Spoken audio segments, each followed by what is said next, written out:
Bom dia, povo do segundo ano, nos encontrando aqui mais uma vez. Vamos hoje tentar entender, buscar o conhecimento, quem foi esse personagem dentro da concepção filosófica. Nas aulas passadas, nós vimos dois conceitos para o conhecimento. Um que você chamava de racionalismo e outro que você chamava de empirismo.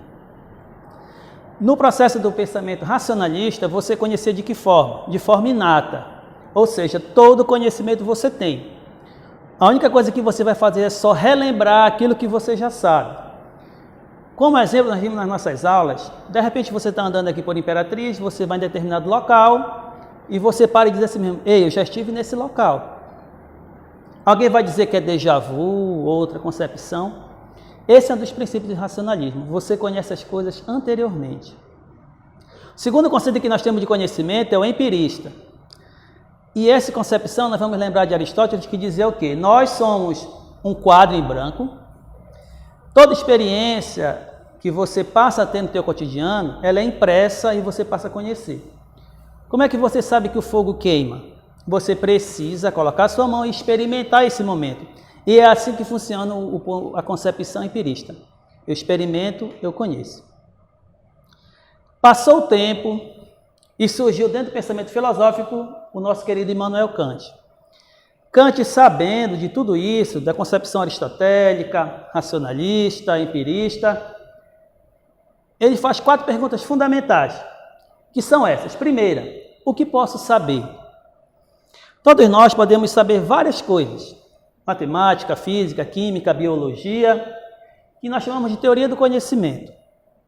Existe uma segunda pergunta, o que devo fazer? Ou seja, qual é a concepção que eu tenho que ter para o meu papel dentro do mundo, o que eu devo fazer de melhor? E nós chamamos desse segundo momento de ética. Terceira pergunta, o que posso esperar? E esse conceito me chamou a atenção nesse momento de pandemia, é saber, afinal de contas, o que é isso que está acontecendo? Que nós chamamos desse momento da teologia. E o quarto momento, o que é o ser humano? Essa é uma das perguntas mais difíceis de responder, porque nós somos uma caixinha de surpresa. Temos dias que nós estamos bem, estamos mal, agimos de uma forma, agimos de outra. Então, a partir dessas 4 perguntas fundamentais, é que vai fundamentar o pensamento criticista, ou criticismo. E nessas 4 perguntas fundamentais surgem as 3 principais dentro do pensamento criticista. Primeira pergunta é, as fontes do saber humano. Afinal de contas, onde é que eu aprendo? Como é que eu consigo absorver conhecimento? São pelos meus educadores, pelos meus pais. E surge o segundo momento, a extensão do uso possível e útil de todo o saber. Aprendo várias disciplinas, aprendo várias coisas, mas afinal de contas, aonde eu vou utilizar isso daí? O maior exemplo que eu tenho da minha disciplina filosofia é que quando você chega no 3º ano, as pessoas perguntam, para que serve ou para que o uso da filosofia? E para surpresa de muitos, quando você chegar na universidade, a primeira disciplina que você vai ter, a gente chama de primeiro bloco, primeiro semestre, você tem alguma coisa de filosofia. Mas por que isso acontece? Porque a filosofia, infelizmente ou felizmente, ela é a mãe de todas as ciências. Então ela vai te perseguir na universidade até no 1º ano. E a partir daí surge a terceira pergunta, os limites da razão. Afinal de contas, até onde vai o meu conhecimento? Até onde eu posso aprender as coisas? E a partir desses 3 conceitos, Kant vai dentro dessa concepção imaginar, porque ele sabia que existia 2 momentos importantes no pensamento filosófico. Um que era o racionalista e outro que é empirista. E a partir dessas 3 perguntas fundamentais, ele vai fazer uma crítica ao dogmatismo. Ou seja, não existe uma verdade absoluta. E ele vai fazer o quê? A partir daí ele vai surgir 2 conceitos. Ele pega o racionalismo, o empirismo, ele junta os 2 e surge a partir daí o criticismo. Ou seja, o criticismo nada mais é de que tentar buscar uma forma para você conhecer as coisas, não só de forma racional ou empirista. E o que é o criticismo? Qual é o papel que ele tem dentro do pensamento filosófico? É estabelecer critérios para um conhecimento seguro. Nós sabemos que, com essas fake news que nós vemos aí todos os dias, todo mundo é detentor de um conhecimento absoluto. A doença é isso, a doença é aquilo, a resposta é essa, a resposta é aquela. Mas, afinal de contas, Quando eu tenho esse papel de criticista ou criticismo, a partir daí eu vou ter a possibilidade de ter um conhecimento seguro. Afinal de contas, quem é que está me dizendo, quem é que está me apresentando o conceito verdadeiro? Porque a partir desse conceito criticista, você vai evitar o dogmatismo e evitar o empirismo ou até o ceticismo extremo. Porque nós sabemos que o ceticista é aquele que duvida de tudo. Nada para ele é uma verdade absoluta. Porque Kant vai apresentar a partir desses dois conceitos, empirista e racionalista nessa junção, que ele vai chamar de conhecimento a priori e conhecimento a posteriori. Ou seja, todo conhecimento é a priori quando eu tenho a possibilidade de conhecer as coisas antes de tudo que está aí na nossa realidade. Ou seja, é um conhecimento inato. Vamos imaginar uma pessoa que todo mundo fala, quem é o autodidata? Como é que esse indivíduo não foi para uma sala de aula, não estudou, mas como é que ele tem esse conhecimento todo? Em qualquer ciência, em qualquer momento ele tem a capacidade de dominar isso daí. E isso daí é um conhecimento a priori, ou seja, eu tenho esse conhecimento de forma inata. E existe o segundo momento que é o a posteriori, ou seja, eu preciso experimentar para me conhecer. Ou seja, Kant não quer nos apresentar dentro dessa possibilidade que nós somos seres dotados de possibilidade de conhecer com ou sem a experiência. Quando você coloca isso no seu cotidiano, vamos imaginar que você aí está sendo bombardeado 24 horas por dia de vários conhecimentos acerca dessa pandemia. Uns estão dizendo que é dessa forma, que é dessa outra forma, mas o importante é que você adquira dentro desse processo essa possibilidade de você conhecer de forma a priori ou a posteriori e chegar pelo menos no conhecimento seguro. Porque a partir daí você tem a possibilidade de criticar, sim, tem, mas pelo menos com fundamento. Não adianta você criticar porque eu li no jornal, eu vi numa notícia, o importante é que você adquira a possibilidade de ter essa condição de apresentar a partir daí esse conhecimento.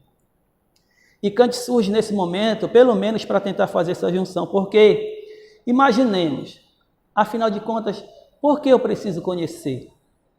Para que eu preciso conhecer as coisas? Por que eu preciso aprender as coisas?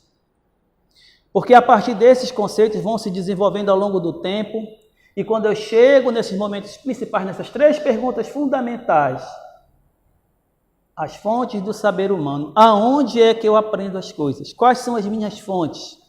Aonde eu adquiro conhecimento? Foi em casa? Foi na sala de aula? Foi na roda de amigos? A partir daí esse conhecimento me dá a possibilidade. E o segundo, a extensão do uso possível e útil de todo o saber. Conheci as coisas, aprendi as coisas, mas qual é a utilidade disso? Para que serve tudo isso?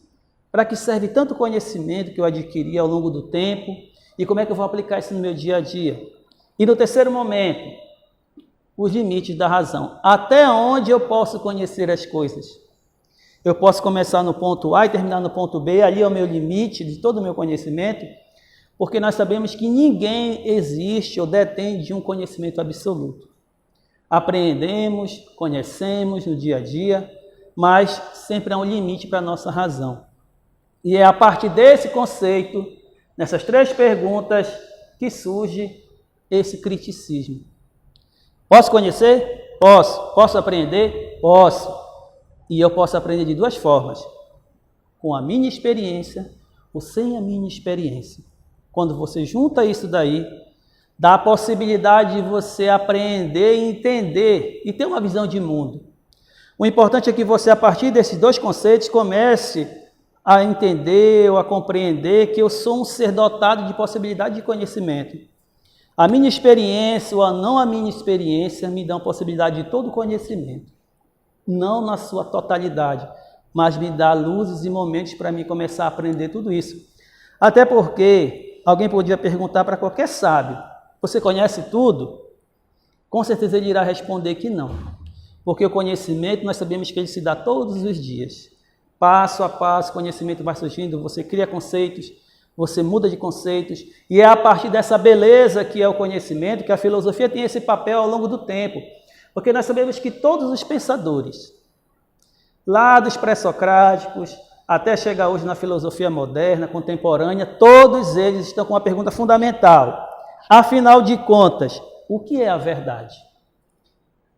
Nós sabemos, eu sempre digo na nossa sala de aula, nas nossas aulas que nós temos, que só teve um homem na história que disse que era verdade, que eu gosto de dizer que foi o JC.